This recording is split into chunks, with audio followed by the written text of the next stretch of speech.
Am I the a-hole for not inviting my aunt and uncle to my wedding after I found out they're against gay marriages? That's story number one. Today's topic is, am I the a-hole? My name's Mr. Reddito. I present stories daily if you don't know who I am. I hope you're having an amazing day. Let's hop right into story number one. I'm a 26-year-old female, and my husband, 26, got married in 2018. Just after the plebiscite in Australia, in which everyone voted whether to legalize same-sex marriage or not. I'm openly bi and would like to preface this by saying that bisexuality is not half gay. It is gay. I'm a gay person. My family has a group chat.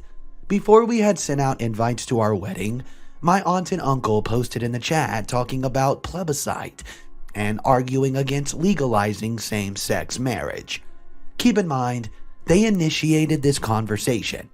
While I'm very comfortable being a vocal advocate for LGBTQIA+ rights, I tend to keep political, religious, and socio-political issues at a conversation with family, just to avoid tension and unnecessary arguments.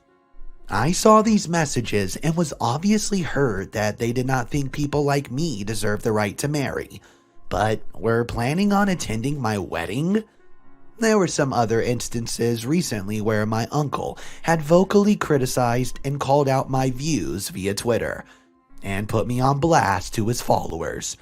By the way, I'm quite left-wing and he's quite right-wing. This included calling me names and teasing. I ended up just blocking him and did not engage in arguments for the same reason I don't talk with family about these issues. Because of all this, we did not feel comfortable having them in attendance at our wedding. I sent a message to the group chat while the discussion about the plebiscite was still ongoing and said something along the lines of, "I'm very disappointed to see that you do not think I deserve the right to marry whoever I love, yet are expecting to come to my wedding just because it happens to be a person with a wiener. This wedding isn't a straight wedding, and if you do not support gay marriage, then you will not be receiving an invite to my, a gay person's, wedding." I then left the group chat. My aunt and uncle claimed I was entitled and delusional to think that not one person in attendance at my wedding was against gay marriage. Well, for the next year, their outrage about being uninvited caused a major divide in the family, which they blamed on me. They blamed my mom for not forcing me to invite them, since my mom was contributing financially. And although my mom did understand my reasons, it caused a rift between us because, well, she was facing the brunt of my aunt and uncle's anger and the family's general discomfort.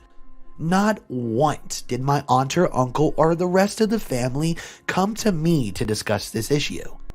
And because my mom and I are incredibly close, seeing her stressed and distressed about the situation was extremely hard for me. The frustration, hurt, and stress festered up in me, and I did not enjoy planning my wedding. In fact, I hated it and considered calling the whole thing off and just go ahead and eloping on several occasions because it's just become too stressful for me to deal. Let me know, guys, am I the a-hole? Wow, guys, I think OP found herself in an extremely toxic situation. I have to lock in not the a-hole simply because it's OP's wedding. She can invite who she wants. But besides that, it seems her family is full of homophobes and is completely toxic. I would love to hear your opinion on this story in the comment section down below. So tell me, what would you do exactly if you were in OP's position? Okay, our next story is another Am I the A-hole story, and it involves the OP who is paying his father a monthly allowance because his father's retired and he wants him to have a good life. The problem arises when his wife is not happy about this. If you're new to the channel, click that subscribe button and let's check out story number 2. I'm a 35-year-old male, my wife's 28. We've been married for 3 years now. My dad's 65 and retired with a small but decent pension. My mom passed away when I was 10, and my dad never remarried, and never had another relationship to my knowledge. He raised me and my sister by himself and worked 3 jobs for over 10 years to support my sister and I through university. My dad is the hardest working person I've ever known or heard of. He is my inspiration and my hero. He was born in a tin hut in rural Bangladesh and came to Canada with nothing, working tirelessly every day to help himself out. I am very successful. I've been taking care of my dad since I graduated university, and I provide him with about $1,000 a month. And my sister, who's a social worker, gives him about $300. His house is paid off, and I paid for a full renovation to his place this year, which my wife was not happy about, but this place just needed major work. My wife came to me last week and suggested I stop giving my dad monthly money, as he now gets a small pension from work, and an old age pension from the government, and he basically has no bills except for minimal utilities, food, gas on a Benz. I bought him it for the 65th birthday and other personal stuff. I told her I want him to chill now that he's older and he worked hard his whole life. I have the extra money. I can give it to him to help him. It helps him eat at better restaurants, get a nice suit every now and then, go on holidays, etc. He also started seeing a woman who's in her 40s and they're pretty happy. So I'm extremely happy for my dad. The money helps with dates and stuff like that and gives him a better standard of living. My wife just basically put her foot down and told me that we need to save more money, but we don't. I pulled in $500,000 last year, and she made around 110. We're doing very well. We have no kids, and I own our condo we live in outright. She basically called me an a-hole for guilting her into giving money to my dad, and said he's a grown man and can figure things out himself. Am I the a-hole? Yeah, guys, I'm gonna have to say not the a-hole on this one. And the reason is, it's not like OP and his wife are struggling for money. OP simply wants to help his father out with a mere $12,000 a year when he makes over $500,000. The only reason he's successful in life is because his father had such a hard life and gave him the opportunities he has. For that reason, I have to say not the a-hole, and I think his wife is pushing boundaries way too hard. Let me know what you think, though, in the comment section down below. I hope you're enjoying today's content. If you are, smash that like button. Here comes story number 3. So, how to begin with this? I realize on paper I'm totally the a-hole, but when you dig deeper into my motivations, I'm hoping it's more of a gray area than anything else, and maybe even I did the right thing. When I was a teenager, my dad bought me a classic 1972 Ford Bronco. It was my true passion, and I don't recall a memory from high school that somehow does not involve that truck. Plus, my dad and I would spend hours and hours working on it together.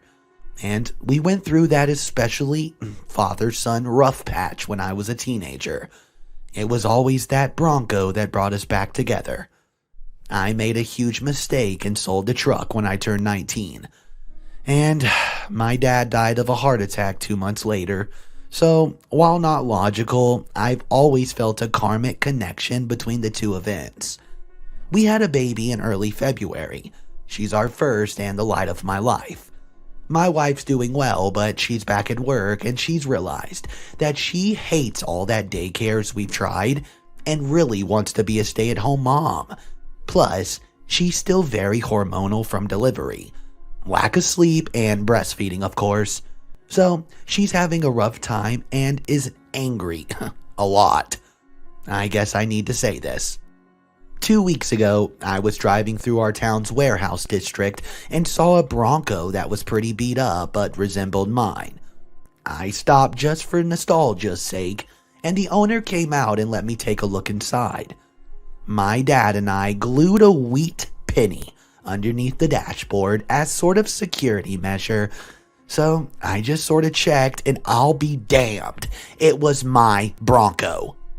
I asked him if he'd ever consider selling it. He said actually, someone was on Interstate 25 as we spoke at this exact moment, from Colorado, coming to buy it for $21,000.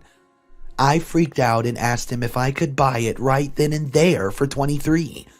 Well, he said I could if I could come up with the cash. Yes. I had been procrastinating setting up a 529, so I had $12,000 in savings that my wife's parents had given us. I maxed out my credit card to Venmo, and my mom brought down a check for $4,000. And I ducking drove away with my old car. It was like a dream come true. Like a literal dream come true. Yeah, it needs a lot of work. I can't afford right now, but it's mine. Like in my driveway again. I can't even describe what a joy this is. My wife and her parents are furious with me. They feel I was deceptive and that a real man would have sacrificed anything and everything so my wife could go stay at home with his kids. And that's setting aside that they gave us the money for a college fund. My point is, our daughter's only 6 months old. We have 18 years to set up a college fund for her.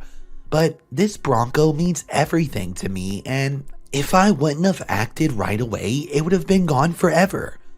Now, it can be the same connection between me and my kids. To me, it's the literal meaning of happiness. Like I said, on paper, yes, a-hole. Whole story, gray area. How do you guys see it? Edit number 1. Had no idea this would go so one way. I guess I messed up. I talked with my mom and she's basically going to buy the Bronco for me in order to refill the college fund and pay off the credit card. The $4,000 will just be a gift and she's going to give me whatever I need to restore it.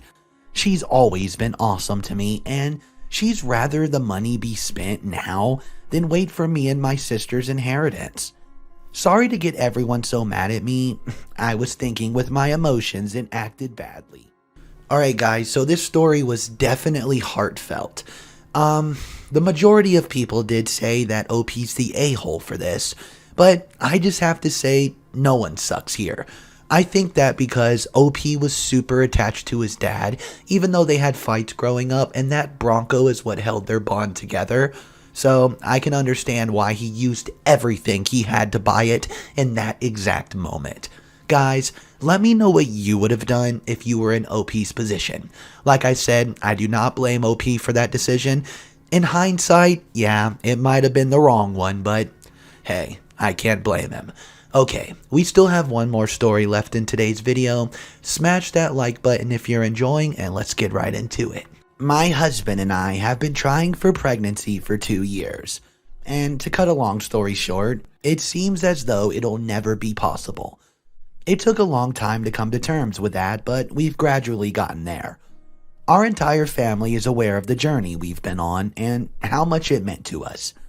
With that in mind, my husband and I came to his sister, Sarah, with a proposal. Sarah's in her early 30s, unmarried, and vocally against having children. Despite this, we thought she might be open to the idea of a surrogate pregnancy on our behalf, given she would not have to be involved in raising the child. My husband is extremely close to his family, and the idea of the entire process of surrogacy being contained to his blood felt extremely important to him. With that closeness in mind, we did not feel it was out of the order to ask this sort of question. Well, we invited Sarah over for dinner, and at the end of it laid out our request. We told her that we've been saving over the years and would be willing to pay her as much as a regular surrogate would be paid. Help her out with everything she needed, plus we had no expectations that she must help raise the child just because she carried it.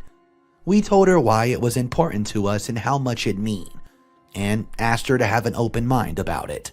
Sarah exploded. She said we were both out of our minds for making such a request, extremely selfish, and that we had no respect for her disinterest in children. She actually left early. Right now, she's refusing to take calls from us, and even went as far as to ask my husband's parents to tell us both not to contact her until she decides to initiate herself. My husband's parents are sympathetic to us, but say that we should have kept in mind Sarah's difficulties. My parents think she's behaving awfully. Most of my friends are on my side, but a few have said that it was a bit of a rude request, given everyone knows how much Sarah hates kids. It's really weighing on my mind, and I honestly never expected this kind of outcome. She literally blocked us on every platform she could. Are we really the ones behaving like an a-hole? Okay guys, I think this one's pretty easy to me. I'm going to say that OP is the a-hole, just because he knew that she was vocally against having children, and he did not know how far that extended to. I think blindsiding her like the way he did was downright dirty. Guys, let me know what you think of this one in the comment section below. That's going to wrap up all the videos for us today. I hope you enjoyed, and I hope I see you in the next one. Have a great night.